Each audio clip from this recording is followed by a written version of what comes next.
بسم الله الرحمن الرحيم الرحمن علم القرآن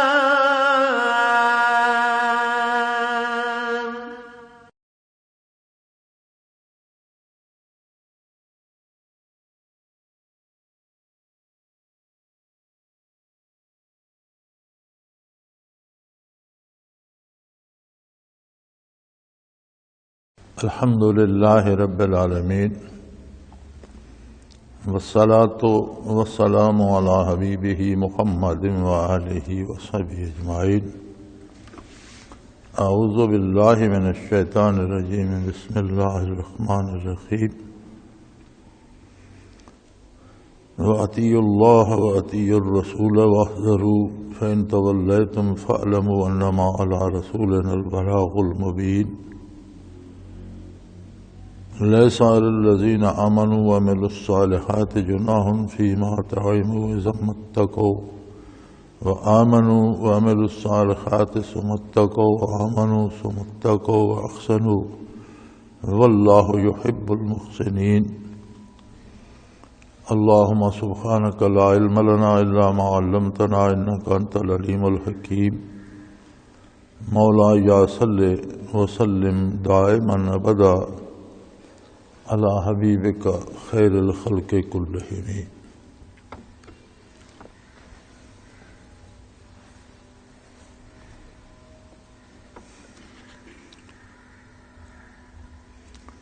پچھلی آیہ مبارکہ میں مسکرات اور جوئے وغیرہ کا تذکرہ چل رہا تھا، اور اللہ کریم نے فرمایا کہ ان چیزوں سے، ان کے اسباب و ذرائع سے بھی بچ کر رہو کہ یہ شیطان کے ہتھیار ہیں، وہ استعمال کرتا ہے اور ان کی وجہ سے تمہارے اندر دشمنی، ایک دوسرے کے ساتھ بغض پیدا کرتا ہے اور اللہ کے ذکر سے روکنے کا سبب بناتا ہے ان چیزوں کو، اور اللہ کی عبادت سے روک دیتا ہے. آگے ارشاد فرمایا کہ حیات یہ ہے وَأَطِیعُوا اللَّهَ، کہ اللہ جل شانہ کی اطاعت کرو. کائنات اس کی ہے، رزق اس کا ہے، نعمتیں اس کی ہیں. تمہیں تھوڑی سی فرصت ملی ہے اس کائنات میں رہنے کے لیے، یہ اس کی مہمان سرائے ہے، اس کے خانے نعمت سجے ہوئے ہیں. تمہیں اس نے اگر یہاں فرصت دی ہے تو تمہیں یہاں اپنا وقت اصولوں کے مطابق پورا کرنا ہے. تم یہاں ڈشیں توڑنے، چھینا جھپٹی کرنے یا دوسروں کی پلیٹوں سے الٹ الٹ کر اپنے لیے ذخیرہ کرنے نہیں آئے ہو، بلکہ جو اصول ہیں، جو قاعدے اور ضابطے ہیں، ان کے مطابق اپنا وقت پورا کرو. اطیعوا اللہ و اطیعوا الرسول، اور رسول اللہ صلی اللہ علیہ وآلہ وسلم کی مکمل اطاعت کرو.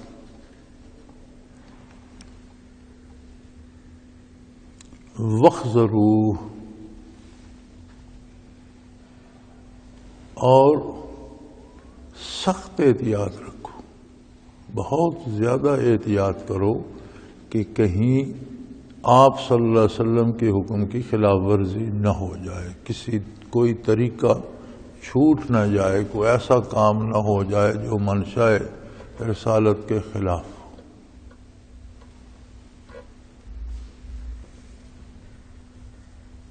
رسول اللہ صلی اللہ علیہ وآلہ وسلم کی تعلیمات، جب اطیع اللہ کا ذکر آتا ہے، اللہ کی اطاعت کرو، تو بندہ سراپا سوال بن جاتا ہے کہ اسے کیا پتا ہے کہ اللہ کا حکم کیا ہے، اللہ کریم کیا کام کرنے پہ اور کس طریقے سے کرنے پہ راضی ہیں، اور کس کام پہ خفا ہوں گے، کون سا کام کرنا ہے، اور کرنا ہے تو اس کا طریقہ کیا ہے، اور کون سا کام ہے جو نہیں کرنا. فرمایا یہی منصب رسالت ہے، وَمَن يُطِعِ الرَّسُولَ فَقَدْ أَطَاعَ اللَّهَ، جس نے رسول اللہ صلی اللہ علیہ وسلم کی اطاعت کی اس نے اللہ کی اطاعت کی، کہ اللہ کا رسول وہی حکم دیتا ہے جو اللہ کا حکم ہوتا ہے۔ مَا يَنطِقُ عَنِ الْهَوَىٰ إِنْ هُوَ إِلَّا وَحْيٌ يُوحَىٰ، آپ کوئی حکم اپنی طرف سے نہیں دیتے، وہی الہی سے جو طریقہ آپ تک پہنچتا ہے وہ امت تک پہنچاتے ہیں۔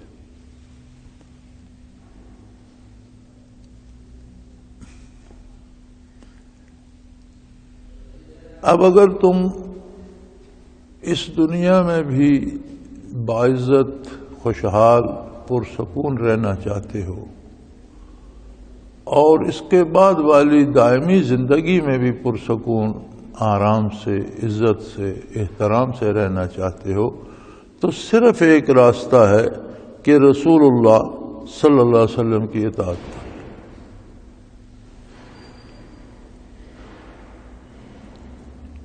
وَاحْذَرُوا، اور عدم اطاعت سے ڈرتے رہو، سخت احتیاط کرو کہ کسی کام میں آپ کے تعمیل ارشاد میں کوتاہی نہ ہو جائے، اس لیے کہ یہ زندگی چند روزہ ہے، لوگ آتے ہیں چلے جاتے ہیں، اللہ کی تقسیم ہے، کسی کو بہت رزق دیا ہے، کسی کو کم دیا ہے، کسی کو طاقت اور جوانی دی ہے، کسی کو کمزور بنا دیا ہے، کسی کے پاس حکومت و اختیارات و اقتدار ہے، کوئی مجبور و بے بس ہے، لیکن وہ ایسا کریم ہے کہ اس نے سب کے لیے معیار بنا دیے ہیں، جو جس کسی کے بس میں نہیں وہ کرنے کا حکم ہی نہیں دیتا۔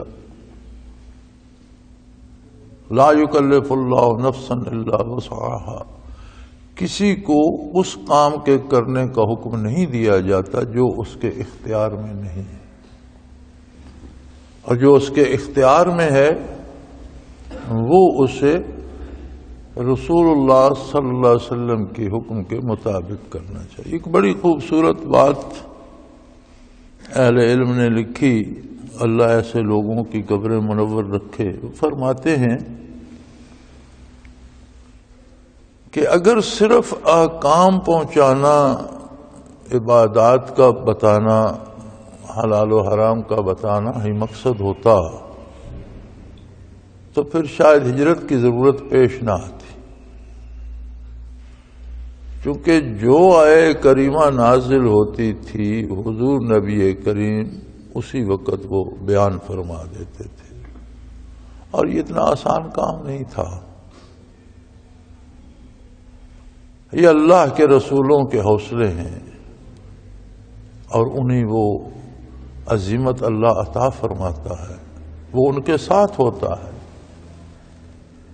اللہ کی طاقت ان کے ساتھ ہوتی ہے، ورنہ مکے میں بیٹھ کر توحید کی بات کرنا، مکے میں بیٹھ کر بتوں کو باطل کہنا، مکہ مکرمہ میں بیٹھ کر اس عہد کے ان مشرکین و کفار کے سامنے ان کے بتوں کو غلط اور جھوٹا کہنا، یہ آسان کام نہیں تھا، اور نہ یہ کام آسان ہے کہ کوئی آج بندے کی بچپن سے لے کر موت تک کی زندگی کا نصاب بنا دے، یہ بھی آسان کام نہیں، یہ مشکل ترین کام ہے۔ پھر دنیا میں لوگوں نے آئین کا دساتیر بنائے، ہر ملک میں ہیں، ہر قوم میں ہیں، پہلے بھی تھے، اب بھی ہیں، پھر بھی رہیں گے، لیکن عجیب بات ہے کہ ایک چھوٹا سا ملک ہے، ساتھ دوسرا ملک ہے، ایک ملک کے قوانین دوسرے ملک میں شاید قابل عمل نہ ہوں، ان پر عمل نہیں ہو سکتا، مشکل ہو جاتا ہے۔ لوگوں کے مزاج مختلف ہیں، لوگوں کی صورتیں مختلف ہیں، زبانیں مختلف ہیں، قد کاٹھ مختلف ہیں، عادات و خصائل مختلف ہیں، مزاج مختلف ہیں، تو پھر ایسا نظام بنانا کہ جو روئے زمین کے ہر انسان کے لیے قابل عمل بھی ہو اور مفید بھی ہو، یعنی اس میں کوئی ایسی بات نہ ہو کہ اس پر عمل نہ ہو سکے، اور کوئی ایسی بات نہ ہو جو بندے کو نقصان دے، اور وہ روئے زمین پہ بیک وقت ہر قوم ہر ملک کے لیے ہو، یہ اللہ ہی دے سکتے ہیں اور اللہ کا رسول ہی بیان کر سکتا ہے۔ کوئی دنیا کے دانشور جمع ہو کر کوئی ایسا اجتماعی قانون نہیں بنا سکتے۔ جو اپنے ملک کے لیے بناتے ہیں اس میں پھر ترمیمیں شروع ہو جاتی ہیں کہ یہ بھی ناقابل عمل ہے، اس میں یہ ترمیم کی جائے، اس میں یہ نقصان ہے، اس میں یہ ترمیم کی جائے، اور پھر اس پر مزید یہ کہ بعثت عالی سے لے کر قیامت تک وہ ناقابل تبدیلی ہو، اس میں کوئی ترمیم نہ ہو، کوئی اس میں تبدیلی نہ کی جائے، من و عن ویسا ہی اس پر عمل درآمد کیا جائے۔ تو یہ اب 15ویں صدی میں ہم بیٹھے ہیں، ان 14 صدیوں کے طویل فاصلے نے یہ ثابت کر دیا ہے کہ روئے زمین پہ جہاں بھی جو بھی اسلام پہ عمل کرنا چاہے وہ سب سے سربلند رہتا ہے، اسے آسانیاں ہوتی ہیں، عزت و احترام بھی ملتا ہے، ہر موسم میں، ہر ملک میں، ہر جگہ، ہر قوم میں قابل عمل ہی نہیں بہترین عمل ہے۔ نبوت و رسالت کی یہی دلیل ایسی اٹل ہے کہ اس کا کوئی جواب نہیں، کہ بغیر اللہ کے دیے ہوئے اور بغیر اللہ کے نبی کے یہ بات کوئی نہیں بتا سکتا۔ پھر ایک ایسا قانون جو اللہ نے دیا اور رسول اللہ صلی اللہ علیہ وسلم نے زندگی کے ہر شعبے میں اس کی رہنمائی فرما دی اور عملاً نافذ کر دیا۔ علماء فرماتے ہیں کہ بیان کرنے کی حد تک تو مکہ مکرمہ میں بیان تو ہو رہا تھا، اور جو لوگ ایمان لائے سبحان اللہ کیا بات ہے۔ میں پرسوں ایک عالم کی تقریر سن رہا تھا ٹیلی ویژن پر، ہندوستان سے آ رہی تھی۔ ان ہمارے والوں کو تو اللہ توفیق نہیں دیتا، تو دوسرے ممالک جو مسلمان نہیں ہیں وہ بھی کچھ نہ کچھ وقت دیتے ہیں، چونکہ ان کے پاس مسلمان بھی بستے ہیں۔ تو ہندوستان کے ایک عالم تقریر فرما رہے تھے،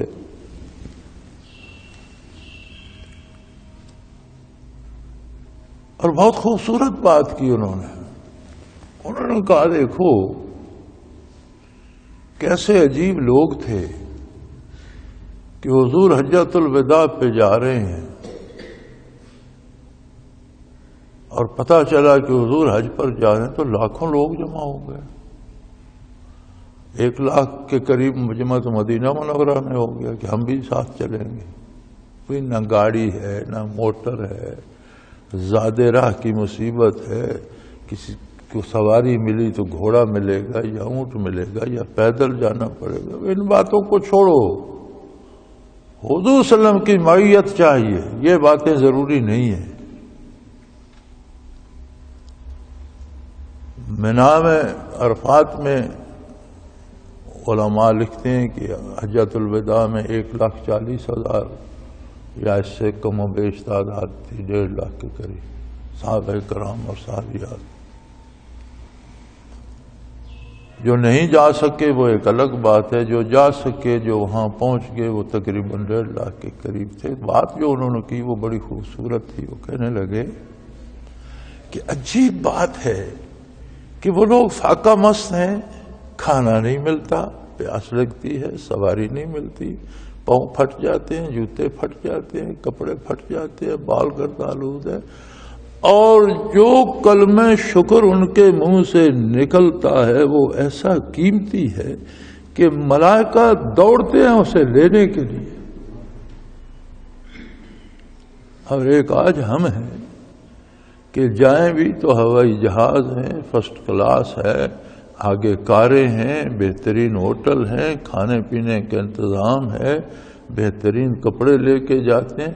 فرمانے لگے لیکن ہمارے منہ سے کلمہ شکر ادا نہیں ہوتا۔ جس کو پوچھو اسے اللہ سے شکایت ہوتی ہے شکر کو، میرا یہ نہیں ہوا، میرا وہ رہ گیا، مجھے یہ تکلیف ہوگی، مجھے وہ دکھ ہو گیا۔ کہنے لگے عجیب بات ہے، کیا وہ لوگ تھے، وہ بھی مسلمان تھے، کیا ہم لوگ ہیں، ہم بھی مسلمان کہلاتے ہیں۔ فرمایا حضور صلی اللہ علیہ وسلم نے حجۃ الوداع میں خطبہ حجۃ الوداع کے بعد فرمایا بلغوا عنی، او کما قال رسول اللہ صلی اللہ علیہ وسلم، کہ میں نے جو بات تمہارے سامنے ارشاد فرما دی ہے یہ میری طرف سے اللہ کی مخلوق کو پہنچا دو۔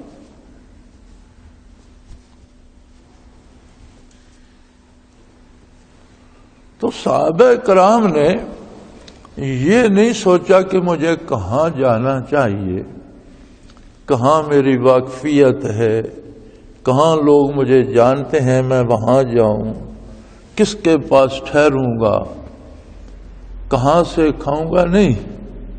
فرمانے لگے عجیب بات ہے کہ جو جس طرف جس کی سواری کا منہ تھا، اونٹ پہ بیٹھا یہ گھوڑے پہ، تو جدھر سواری کا منہ تھا وہ ادھر چل پڑا۔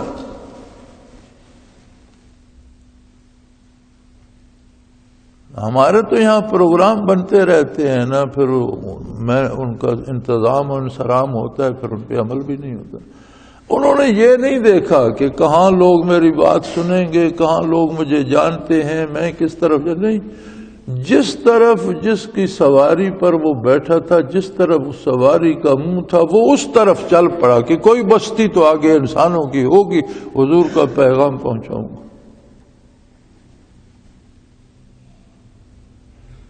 وہ لوگ اسی لیے سرفراز تھے کہ دنیا میں اس وقت بھی بڑی عظیم سلطنتیں اور سپر پاورز تھیں۔ جو ایک بنا ہوا ہے نا سو کارڈ لفظ نام نہاد سپر پاور، سپر پاور دنیا میں پاور کون ہے؟ طاقت اللہ اکبر، سب بڑائی اللہ کے لیے، سب محتاج ہے۔ لیکن ایک دنیاوی طور پر جس کے پاس تھوڑی سی طاقت ہو، اسے ایک سپر پاور کہتے ہیں۔ اس وقت جو سپر پاورز تھیں وہ آج کی سپر پاور سے زیادہ طاقتور تھی۔ تلوار کی جنگ تھی، افراد کی جنگ تھی، اور کسریٰ اور قیصر جیسی طاقتیں بیٹھی تھیں۔ قیصر کے ایک ایک گورنر کے پاس 1.5 لاکھ سپاہی تھا، شمشیر زن۔ کسریٰ کے پاس بہت بڑی فوج اور بہت بڑی سلطنت تھی، بڑی قدیم ریاست تھی، بڑی بڑی طاقتیں بیٹھی تھیں۔ لیکن یہ جو سانڈنی سوار اور دبلے گھوڑوں پہ سوار اور یہ پھٹے کپڑوں والے جو چل پڑے، تو حضور نے جب یہ حکم دیا تو اس کے بعد تو 2 مہینے سے کچھ دن زائد پر حضور صلی اللہ علیہ وسلم تو دنیا سے پردہ فرما گئے۔ لیکن انہوں نے 23 برس نزول قرآن کے ہیں، تو بعد کے 23 برسوں میں انہوں نے مشرق سے مغرب اور شمال سے جنوب تک، ہسپانیہ سے بنگالا تک اور چین اور سائبیریا سے افریقہ تک، ہر جگہ اللہ کی عظمت کے جھنڈے گاڑ دیے، اور بڑی بڑی سپر پاوریں اس طرح بہہ گئیں جس طرح کوئی ان کا نشان بھی نہ رہا۔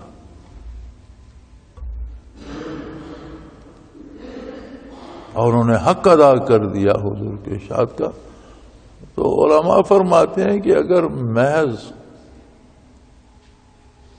عقائد و اعمال کی تبلیغ ہی مقصود ہوتی تو شاید ہجرت کی ضرورت پیش نہ آتی۔ اللہ قادر ہے، جس نے مدینے میں جگہ بنا دی وہ مکے میں بنا دیتا، اور مکہ مکرمہ بعد میں فتح بھی ہو گیا اور پھر اس پہ اسلام لاگو بھی ہو گیا۔ لیکن اس وقت مکہ مکرمہ میں مسلمان کمزور تھے، تھوڑے تھے، اپنی مرضی کا قانون نافذ نہیں کر سکتے تھے۔ انہیں ایک ایسا خطہ زمین درکار تھا جہاں وہ اپنی مرضی اور اللہ کے رسول کے حکم کے مطابق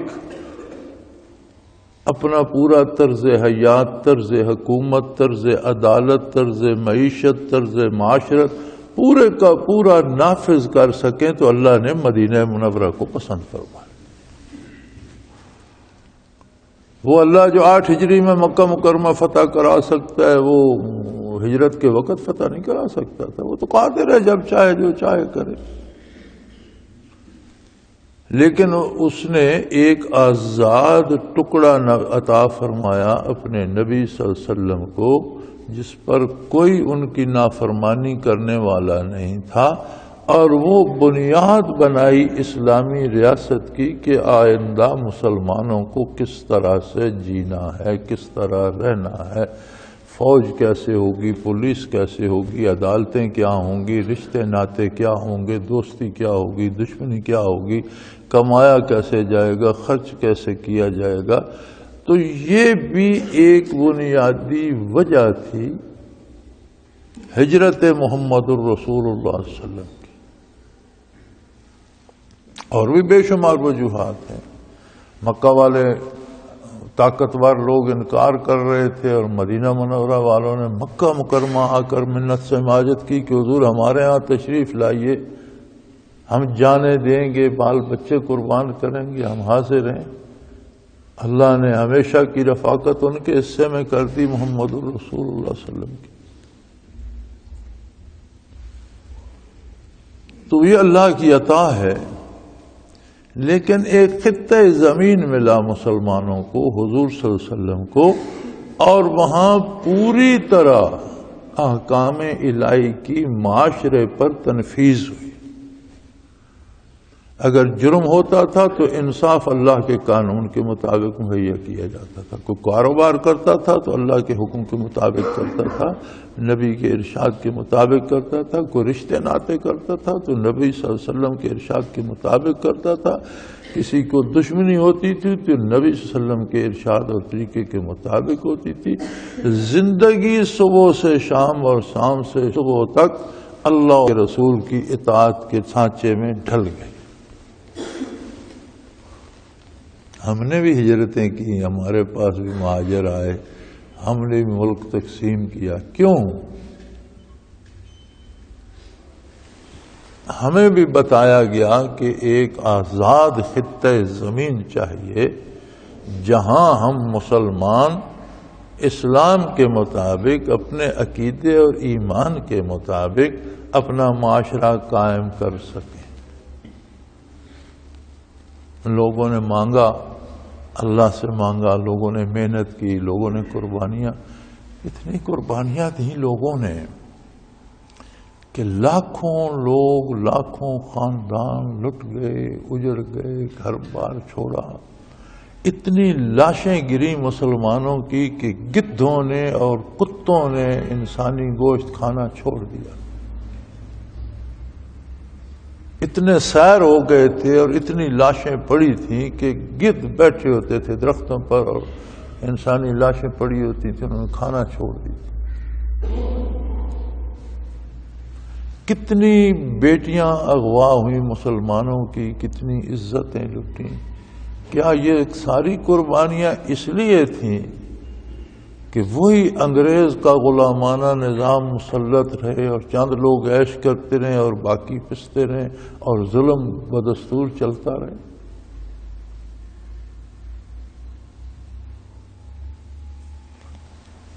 اس پر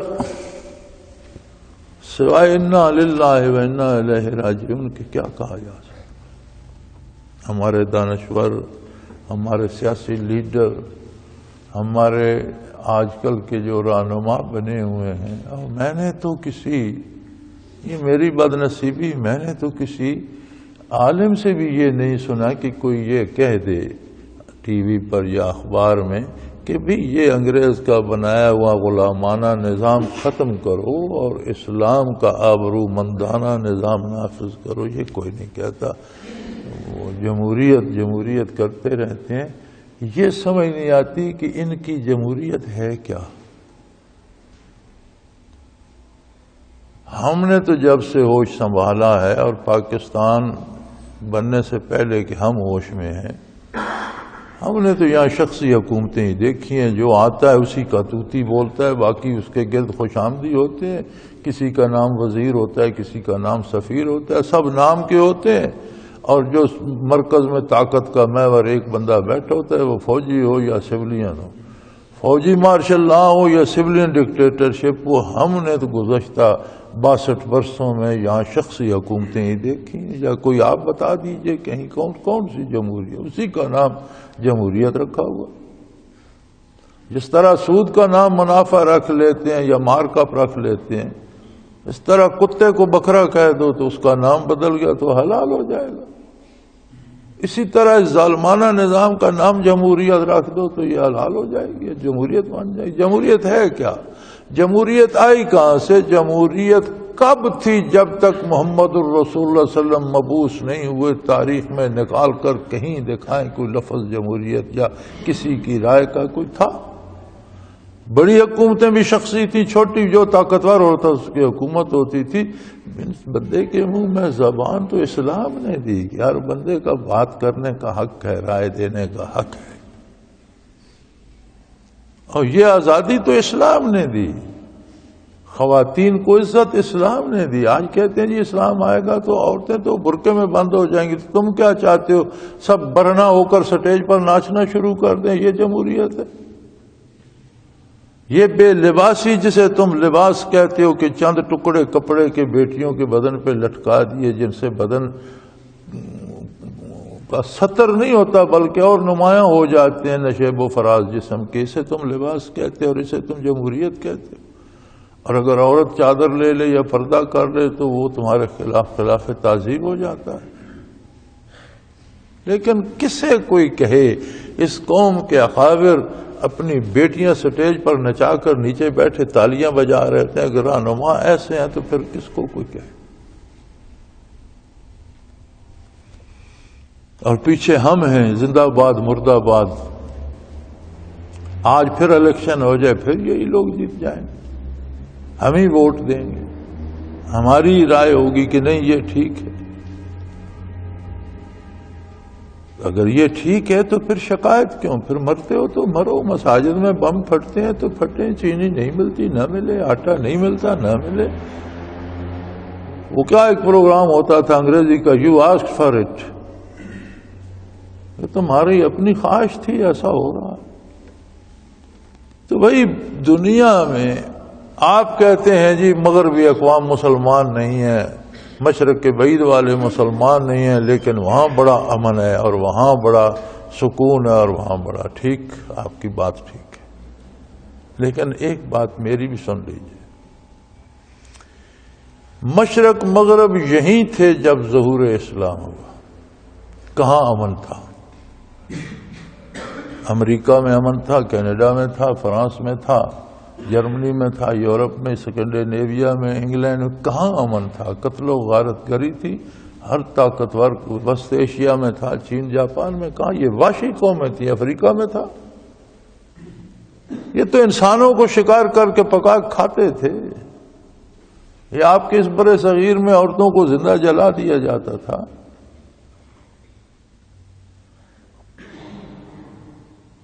کہاں امن تھا؟ کہاں انصاف تھا؟ آج جہاں امن یا انصاف ہے وہ جاپان ہے یا چین ہے یا امریکہ ہے یا برطانیہ یا یورپ، وہاں آپ کو ایک بات دیکھنی پڑے گی کہ بعثت نبوی اور نفاذ اسلام کے بعد انہوں نے اپنے نظام میں کتنی چیزیں اسلام سے لے کر داخل کی۔ تو یاد رکھیں ہر عمل کے دو نتیجے ہوتے ہیں، ایک اس دنیا میں، ایک آگے اس دنیا میں۔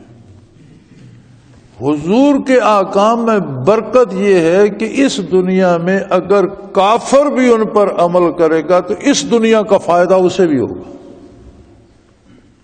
جس طرح کافر کو بھی ٹھنڈا اور صحت مند پانی پلائیں گے اس کی پیاس بجھے گی، اچھا کھانا دیں گے وہ صحت مند ہوگا، اسی طرح حضور کے لائے ہوئے نظام پر اگر کافر اقوام بھی عمل کریں گی تو ان کا معاشرہ بھی پرامن ہو جائے گا۔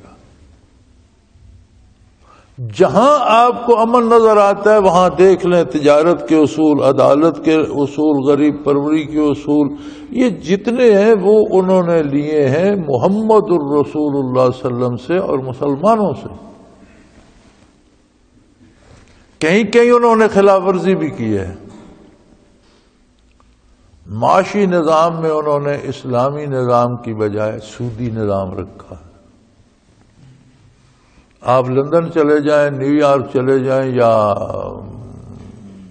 فرانس میں چلے جائیں، کہیں چلے جائیں، آپ کو آدھا شہر فٹ پاتھ پہ سوتا نظر آئے گا.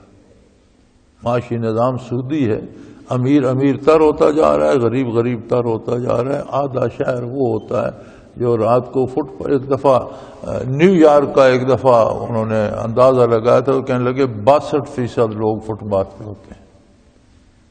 یعنی کل آبادی کا 62% ایسا ہے جن کے پاس رات کو رہنے کی جگہ نہیں ہوتی. دوسرا انہوں نے خلاف ورزی کی نشے میں، جو قرآن یہاں کہہ رہا ہے کہ اس سے اجتناب کرو، اس کے متعلقات سے بھی دور رہو، کہ جی نہیں نشہ شراب پئیں گے، ہم پیتے رہو، لیکن اس کے جو نتائج ہیں وہ بھی تم ہی بھگتو گے. اس معاملے میں دیکھ لو وہ بھگت رہے ہیں. مرد عورت کے رشتے میں انہوں نے اسلام کی پرواہ نہیں کی. ہم یہ اپنی آزادی سے کریں گے. آج خود مغرب کا مفکر کہتا ہے کہ ہم چاہیں بھی تو ہم اپنی خاتون کی اصلاح ہم نہیں کر سکتے. یعنی جہاں جہاں انہوں نے اسلام کی رویے کی خلاف ورزی یا راستی خلاف ورزی کی، وہاں وہ بھی بھگت رہے ہیں بھائی. اور جہاں وہ اس کے مطابق کر رہے ہیں وہاں وہ ہم اسلام کے خلاف کر رہے ہیں، وہ اس کے مطابق کریں. دنیا ہی غلبت انہیں کو ہوگا. لیکن یہ خدا را ضرور دیکھیے کہ جس شعبے میں وہ کامیاب ہیں، جہاں انہوں نے ظلم کیا. ویتنام کیا اتنی سی جگہ تھی، کوریا کتنا وسیع میدان، اتنی سی جگہ تھی.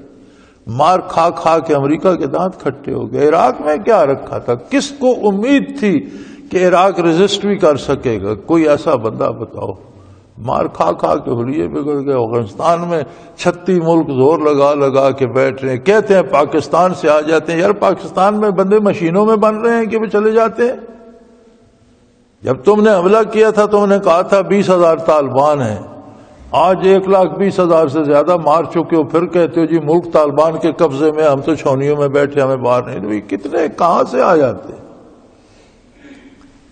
یہ ظلم اسلام کے خلاف تم نے کیا. خواہ مخواہ دوسروں پر چڑھ دوڑے تو کیا کر لیا ان کا؟ وہاں تمہاری بھی وہی رسوائی. اس سے کتنی بڑی رسوائی ہے کہ ویتنام، کوریا، افغانستان، عراق، اور جی امریکہ کو شکست ہو گئی. تو پھر امریکہ کس بات کی سپر پاور ہے؟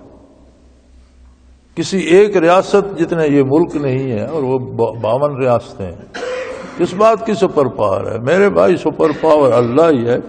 سو فرمایا اطیع اللہ و اطیع الرسول. مراد یہ ہے کہ ذات سے لے کر قوم تک، معاملات ذاتی ہوں یا خانگی، امور قومی ہوں یا بین الاقوامی، محمد الرسول اللہ کی اطاعت کرو اگر سر بلندی جائے. فاحذروا، ڈرتے رہو. نہیں کرو گے تو ذلیل ہو جاؤ گے. اس لیے کہ فَإِن تَوَلَّيْتُمْ فَاعْلَمُوا أَنَّمَا عَلَىٰ رَسُولِنَا الْبَلَاغُ الْمُبِينُ. اگر تم نہیں کرو گے تو نہ اللہ کا کچھ بگڑے گا، نہ عظمت رسول میں کوئی بال آئے گا. تم تباہ ہو جاؤ گے.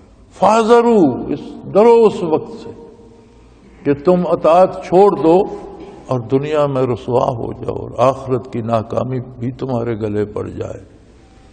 فَإِن تَوَلَّيْتُمْ فَاعْلَمُوا، اگر تم اس بات سے رخ پھیرو گے، اللہ اللہ کے رسول صلی اللہ علیہ وسلم کے اتباع سے رخ پھیرو گے، فَاعْلَمُوا أَنَّمَا عَلَىٰ رَسُولِنَا الْبَلَاغُ الْمُبِينُ. تو یہ بات یاد رکھو، میرے نبی کا کام تھا کہ حرف حرف حق تم تک پہنچا دینا. وہ انہوں نے پہنچا دیا، انہوں نے اپنا حق ادا کر دیا. اب تم اتباع اور عملاً نافذ کر کے، ریاست اسلامی بنا کر، عملاً اس پر حکمرانی کر کے، نفاذ کر کے، عدالتیں بنا کر، نظام بنا کر، عملاً چلا کر تمہیں ثابت کر دیا کہ عرب کے وہ خانہ بدوش جنہیں سوائے خانہ جنگی کے کچھ نہیں آتا تھا، وہ روئے زمین پر غالب قرار ہوا. تم نے دیکھ لیا، تمہارے سامنے ہے. آج بھی تم سلامتی، عزت چاہتے ہو اور دو جہان کی سرخروئی چاہتے ہو، تو محمد الرسول اللہ کا اتباع کر لو، اپنے آئین و دستور، اپنے طریقے، اپنے کاروبار، اپنی فوج، اپنی پولیس، اپنی عدالتیں، اپنی معیشت، اپنی سیاست، اپنی ذاتی زندگی، اپنی گھریلو زندگی، اپنی قومی اور بین الاقوامی زندگی کو اللہ کے رسول کے احکام کے تابع کر لو۔ سلامتی کا صرف ایک راستہ، اس کے باہر کسی طرف بھی جاؤ گے رسوا بھی ہوگے، نقصان بھی اٹھاؤ گے، تکلیف بھی ہوگی، اس دنیا میں بھی ہوگی، آگے پھر پرسش ہوگی۔ اللہ کریم ہمیں توبہ کی توفیق دے، ہمارے گناہ معاف فرمائے، ہمیں بھی شعور عطا فرمائے، اور ہمارے یہ برائے نام جو رہنما بنے ہوئے اللہ انہیں بھی ہدایت دے دے۔ اللہ اس قوم پہ رحم فرمائے، اس ملک کو قائم رکھے، اور اس پر اللہ کے رسول کی حکومت قائم فرمائے۔ وآخر دعوانا ان الحمدللہ رب العالمین۔ اللہ اللہ اللہ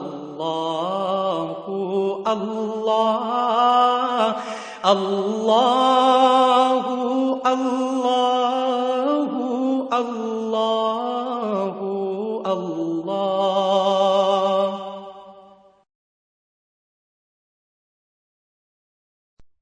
حضرت امیر محمد اکرم آوان مد ذلہ العالی دارالعرفان منارہ ضلع چکوال میں سالہ سال سے قرآن و حدیث کے اوپر خطابات کر رہے ہیں اور سلسلہ نقشبندیہ اویسیہ کے مطابق لوگوں کو ذکر الہی کی تربیت دے رہے ہیں۔ وہ قرآن پاک کی تفسیر ترتیب وار بیان کر رہے ہیں۔ تفسیر قرآن کو وہ موجودہ ملکی اور بین الاقوامی حالات کے مطابق بیان کرتے ہیں۔